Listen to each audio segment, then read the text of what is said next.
নাটোরে ছোট বড় মিলে অন্তত 25টি নদী দখল ও দূষণে হারিয়ে যেতে বসেছে। দুই পাড় দখল করে বাড়িঘর স্লুইস গেট নির্মাণ ও ভরাটের কারণে নদীগুলো পরিণত হয়েছে সরু খালে।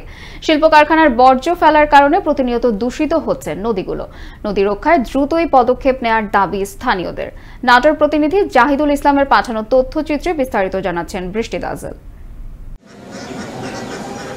নাটোর জেলায় একসময় পানিতে ভরপুর থাকা নদীগুলোতে এখন বর্ষা ছাড়া বছরের বেশিরভাগ সময় থাকে পানি শূন্যতা। হাতে গোনা কয়েকটি নদীতে পানি প্রবাহ থাকলেও আগের মতো নেই স্রোত। শুষ্ক মৌসুমে নদীগুলো পরিণত হয় কচুরিপানা, আবর্জনা ও দূষিত বর্জ্যের ভাগাড়ে। ফলে কৃষিকাজ, গোসল এমনকি পাওয়া যায় না মাছও। জীববৈচিত্র্য হারিয়ে নদীর ওপর নির্ভরশীল মানুষগুলো পড়েছেন চরম সংকটে।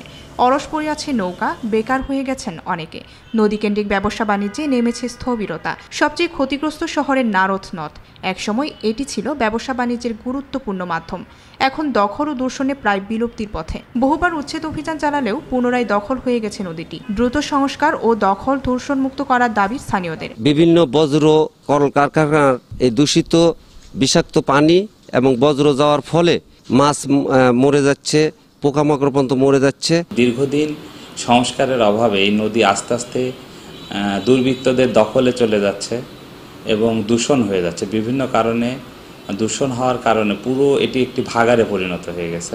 আমরা আগে এই নদীতে অনেক সাঁতার কাটছি, মাছ ধরছি, অনেক মাছ পাওয়া গেছে, কিন্তু এখন বর্তমানে এগুলো আর পাওয়া যায় না। এখন শুকায় গেছে, ছোট হয়ে গেছে নদী। নাটোরে 25টি নদীর সবই এখন মৃতপ্রায়। তাই সংস্কারের দাবিতে সরব স্থানীয় সামাজিক ও রাজনৈতিক নেতৃবৃন্দ।